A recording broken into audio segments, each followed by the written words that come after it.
Ouais, ban Europe, ban Asie, ban Afrique, ban Amérique, ban Océanie, partout dans le monde, bisogna to s'abonner massivement à Congo Liboso TV. Congo Liboso TV, ba gag, ba émission, ba télé-réalité. Nyo so kitoko s'abonner massivement à Congo Liboso TV. Ayuna. Bien-aimés dans le Seigneur, shalom, shalom, et si ka bozwami, o bozo kolanda chaîne, bino bomesana kolanda Congo Liboso TV, tika nzamba pambola bino, na kanta bozala ki bele bolanda ki, oui, émission passée, tout ça là qui n'a apporté Blaise Missionnaire. Je crois si l'église des réveils, oui, des versions, toujours continuer les sous, tika nzamba pambola bino vraiment, à mon avis, si ka bozali, topé bino ba bonjour, ba bonsoir, na moment surtout boza kolanda biso. Nazongi susu et pas apôtre bonjour apôtre bonjour pasteur Seba Mazamba Pambolo Voma na correspondre l'invitation de Monsieur Susu na Congo Liboso. Merci beaucoup. Zamba Pambolo Voma. Amen. À part ça bonne santé Zambala. Zamba zobatela na ipe libota kimi zali. Amen. Oui ça va la santé. Amen. Oui, bien aimé dans le Seigneur, Nenge Tolobaki, toujours continuer, vous allez émission Nabiso, où ils allaient confusion, notre thème émission de la confusion. Mais toujours qu'on parlait, où il dit si église du réveil d'aujourd'hui. Mais toujours continuer, bien aimé, Nanigi n'a posé pasteur Blaise Mutuna Moko question.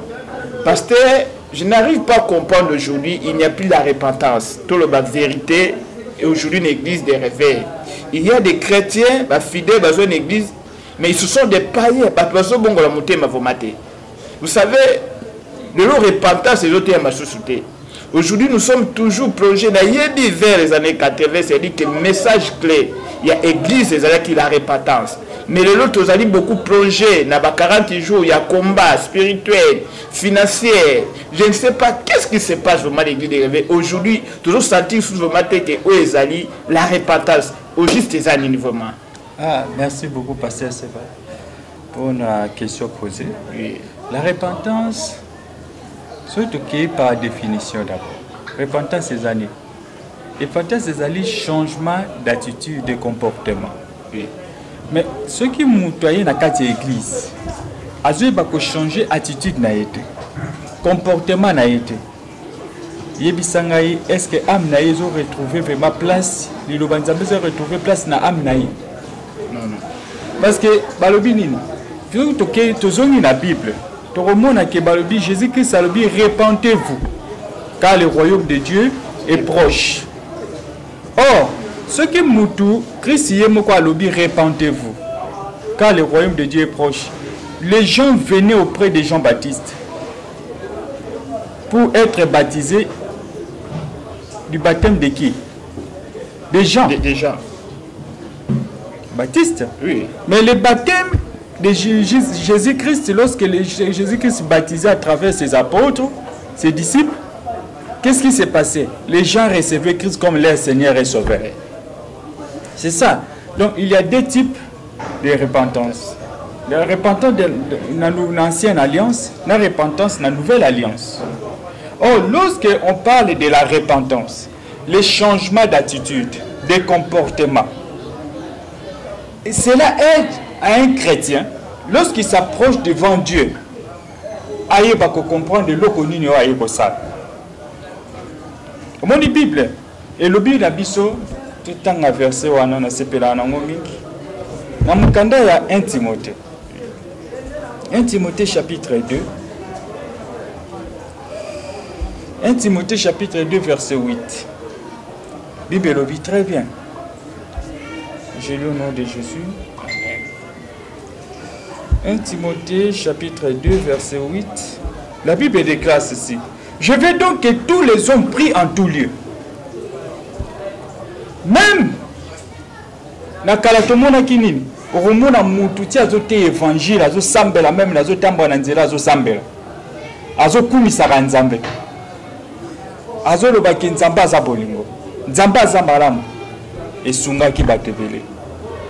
Et les gens comprenaient que dans cette maison là il y avait des gens qui sont sauvés, qui vivaient dans la bonne voie.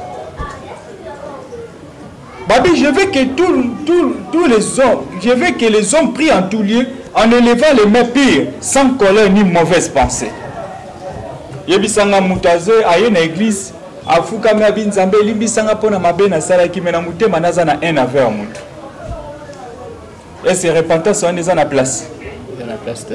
Alitanga sambe la yeux eloko ta lobini nzamba salini. Alingi ete. Mais pasteur nanga bakisaka na esika wala mamuke nengozo lo bawala. Mais au kota la boye responsabilité à sala zambe, la pasteur, les hommes de Dieu parce que va la repentance ce sont des hommes de Dieu bat ba maki yango ba eti na repentance tondo komona même ba papa na biso ba telos bon ba nani ba Renard Bonke ba ya ba sala ba campagne d'évangélisation message unique magaka repentance. Mais aujourd'hui, tous les gens soutiennent la Zambie. C'est bon, papa. Tant que tu as valeur et repentance, il faut que tu aies. Ce qui te le dit, entre d'abord les serviteurs de Dieu. Bango moko bazana ba laki nebe et belé na ba problème et belé na banding. Musu bazana problème na muninga na musala nzambe. Okombo na libosa cher asalini. A telemi. Azoteya.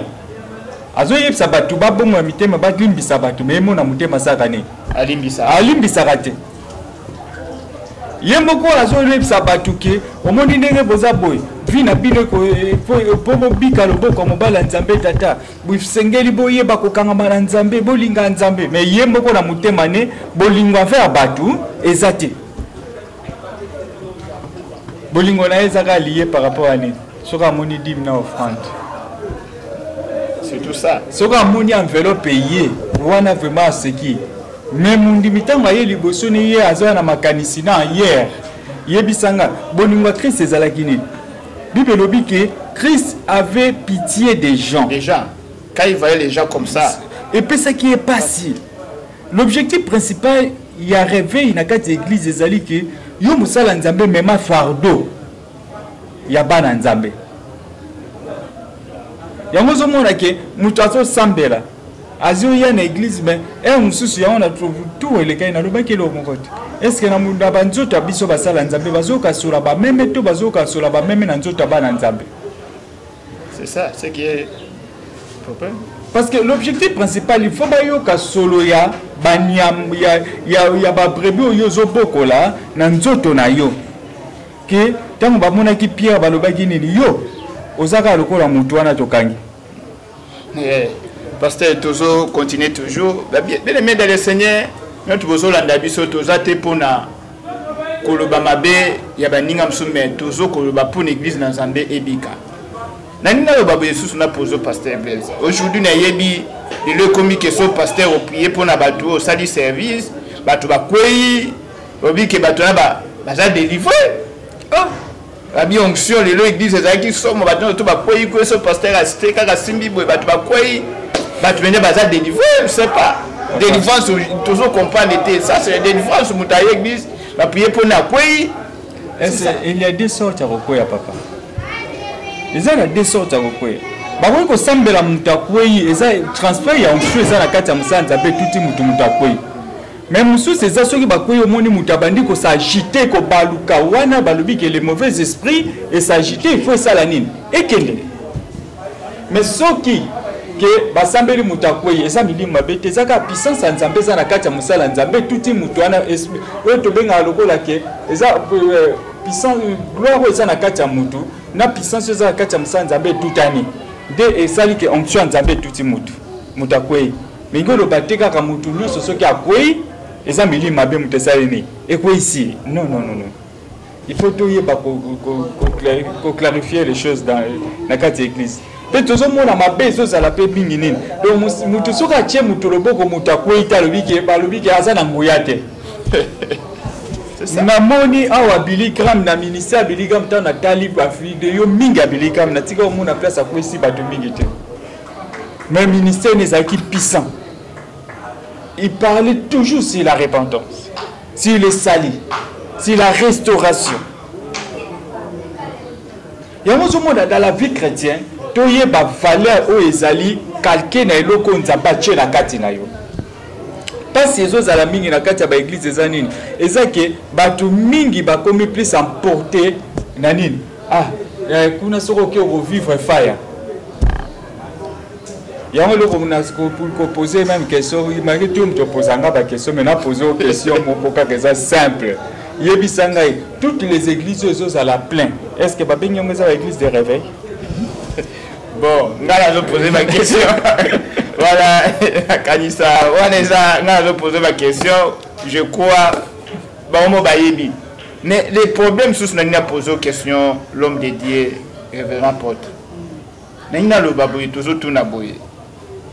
Au juste, aujourd'hui, vraiment, les hommes dédiés, valeur au bandé, Kochabango, et la sous ce cigaban, pas au Chabango souté.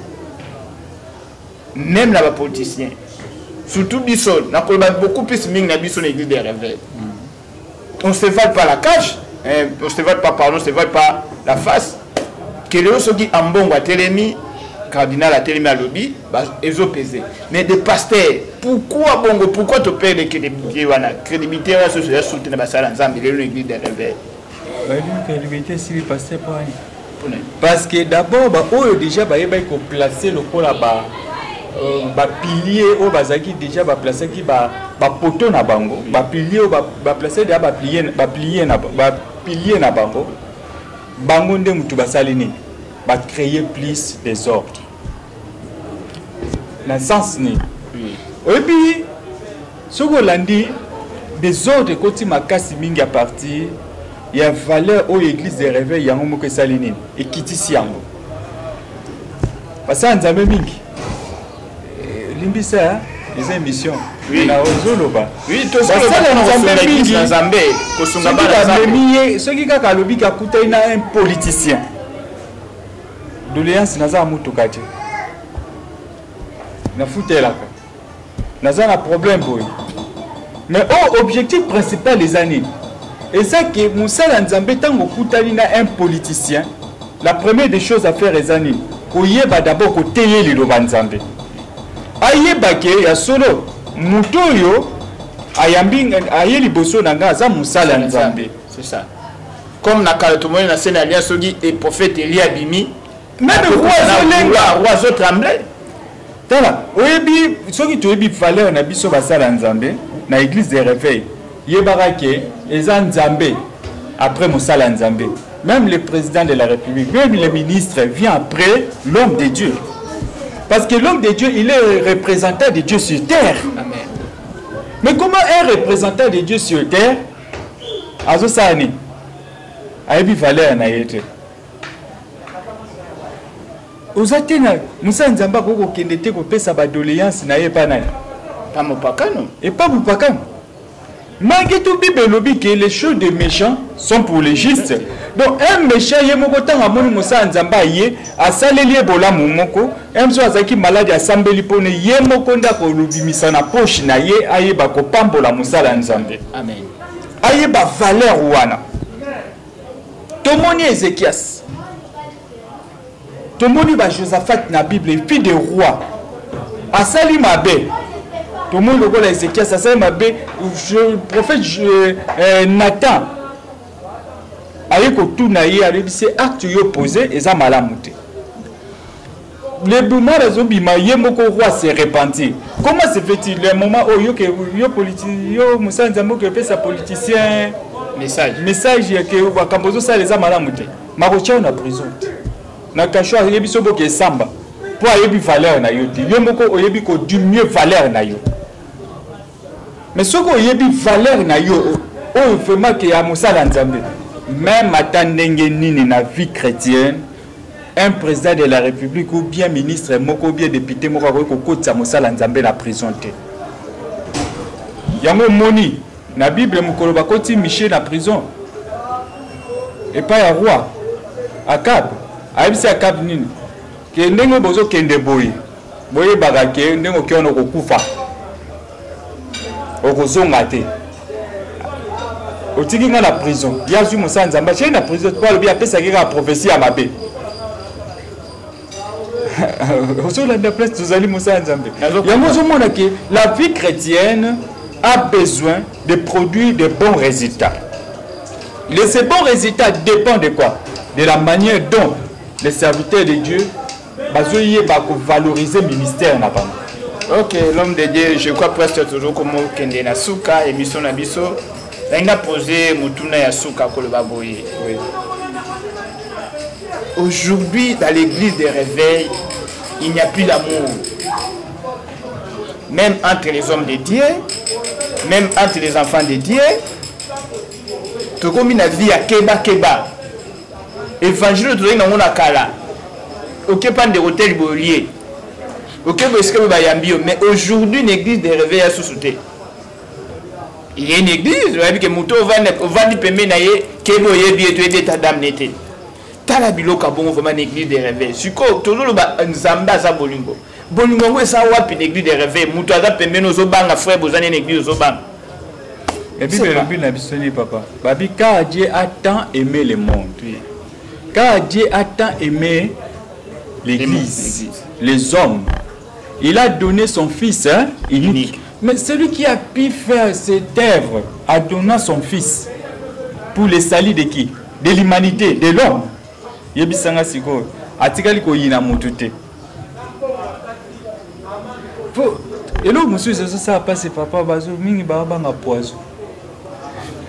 Mais Bible lobini mais quand bango moto c'est pas que d'amour, so que on a amour envers prochain na o tirer poison. O tirer poison pour nani? Oko sali mabe pour nani? Oko yina ye pour nani? Tala, oyebi eloko ezoboma biso mingi na église des réveils. Oyebi soko tamboli même en Afrique, bah oyebi sur les pays qui prient beaucoup, c'est la RDC. Oui, ça c'est vrai. Même soko zui na monde, même en Afrique, ok na Europe, pays semble la loi RDC. Exactement. Risque ezapé koiko bima pe number 1. Pour batu balinga jeune lokola RDC bazate. Suka. Batu balinga ba retraite lokola RDC zate. Batu balinga makambu nyonso ya zambo wapi mataka ata na mangengenge ata na itanda sawa okekuta même place à ressemble fo lukango mais kede kuta mitema ya bolingo ezate. Les gens multiplient toujours des séminaires sur séminaires, des retraites sur retraites, des conventions sur conventions, mais il n'y a pas l'amour. Si nous avons de l'amour à l'égard de moi, si j'ai de l'amour à votre égard, et c'est là où il y a et là on y est que ça là que si on a eu qu'on a les cambomoko à ma benaï bisaote que ah pasteur les camboloba qui n'a c'est parce que l'amour supporte tout, l'amour croit tout, l'amour espère tout, l'amour pardonne, l'amour pardonne, l'amour ne s'irrite point.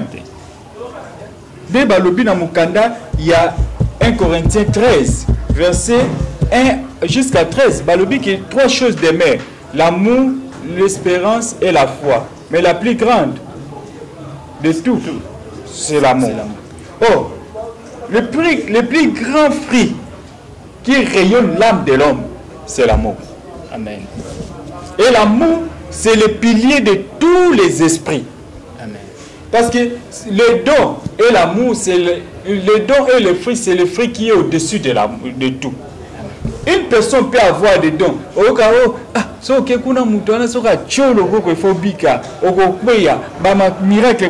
Mais s'il n'a pas l'amour, cela ne produira absolument rien. Ok, bien aimé dans les Seigneurs que vous avez partout dans le monde, vous êtes en train de nous suivre. La chaîne Abino Congo Liboso, je crois. Donc on continue si l'église des réveils, je crois la candidature pasteur de la invitation à Bisso, je crois. Donc on continue message très profond et ça kusunga œuvre dans Zambé. Tout ça là pour nous critiquer, tout ça pour l'avancement œuvre dans Zambé. Vous savez, ça fait mal bien aimé. Quand l'église na RDC na Kinshasa particulièrement à Kinshasa, chaque dimanche au monde a tout plein, mais bima la super rare. Au monde a bar plein, au monde a biscuits surtout plein. Pourquoi? Parce que les mêmes personnes battent bazo bongo la mité maté. Au Manzamba personnalité pasteur Blaise Ozana Moya Souka pour nous complacer pour na église dans Zambé puis la cancer. Et moi Souka na ko kolobezali pour na journal le oui. Et ça que tolobeli mingi makamu mo ebele. Mais tout tokoti na ba détail mususu te. Toyebi que à la prochaine tokota na ba détail mususu. Tout va coloper la source plus c'est l'église des rêves. L'objectif principal est que comment que ça la passe. Et ça qui est côté là, l'église est si qu'elle est ok, est ok. Nous est si qu'elle est mais si qu'elle est ok. Et si qu'elle outil, et banda qui bien. Mais qu'au kende, ça c'est ok délai. Et comme il a passe. Vraiment Nzambe a pambola yo pasteur pour l'invitation. Ok, merci. Et a pambola mukolo chaîne ya Congo Liboso. Maman Claudine. Nzamba pambola. Maman Docas Tabita. Le bien à Nzambe à la tchala Nzamba pambola yo. Amen. Est-ce qu'on est à Londres? Nzambe aeba ko pambola libota nanga mobimba. Aeba ko pambola madame nangai. Amen. Madame Sophia Mwanda. Amen. Pe aeba ko pambola église ensemble missionnaire église de Dieu. Avec mon père spirituel, l'évêque, prophète Franck Aguevo, ainsi que son épouse, prophétesse Lissi Aguevo, ainsi que tout l'ensemble missionnaire et tous mes enfants spirituels à qui on fait la mission à Bandundu au Congo central. Et je sais que le bon Dieu, le Dieu de tous les esprits, nous guidera dans toute la vérité. Il va encore nous conduire. Ok, merci. Ok, merci beaucoup. L'homme de Dieu, Nzamba Pambolo, na kanta to comme na souke mission na biso to consistamment ko saluer bande ko o basunga kabiso balanda kabiso mingi. Wala na moni couple moko mingi Nzambe mingi bala ko soutenir biso na œuvre de Dieu ti kan Nzamba Pambola bino. Papa Chanto Mukena. Batmo balingi Nzambe, maman to Mukena, Deborah, Rema Mukena. Darren Mukena, maman nanga Claudine na grâce Nzamba pambola yo, voma ke Nzamba béni yo, apambola famille mazele mobimba, bana mama di Fridi, papa Willy na Bingman, boze belé bozana Kampala, ma fille Kadara Nzamba pambola Queen, Nzamba pambola bozana Sud-Afrique, Berger Jacques Moma, mon frère, Nzamba pambola ndeko nangai David Ziran et Bahati na Genève, na Mama Ingo Nadege, de Konangai Stanisaka na Minilouse na France, Papi Kangebeni, pasteur na France, na Paris, Boza Ebele, vous la Kandia, surtout bitoine de reciter, ma famille, mes enfants, moi c'est Nangai, Madame Vanessa Tanzamba Pambolayo, et puis Naza Kolansa appelle, je crois, pasteur Ben Nazo totalisé 20 ans de ministère, na mai awa, Nazo Action Mnene le 1er mai. Ah, 20 ans de ministère. Là c'est bien. Nazo comme ça, Nazo totalisé aussi à 45 ans d'âge. Ah, je crois. Olanda Kabiso Lingo soutenir en action, Oyo Nzamba Opambola yo, Nzamba Kobosa na yo te vraiment. La quantité sera qu'on s'investit et dans la œuvre de Dieu, Tika Nzamba Pambola, Bino Dake Belé. Bye bye, à la prochaine émission. Bye.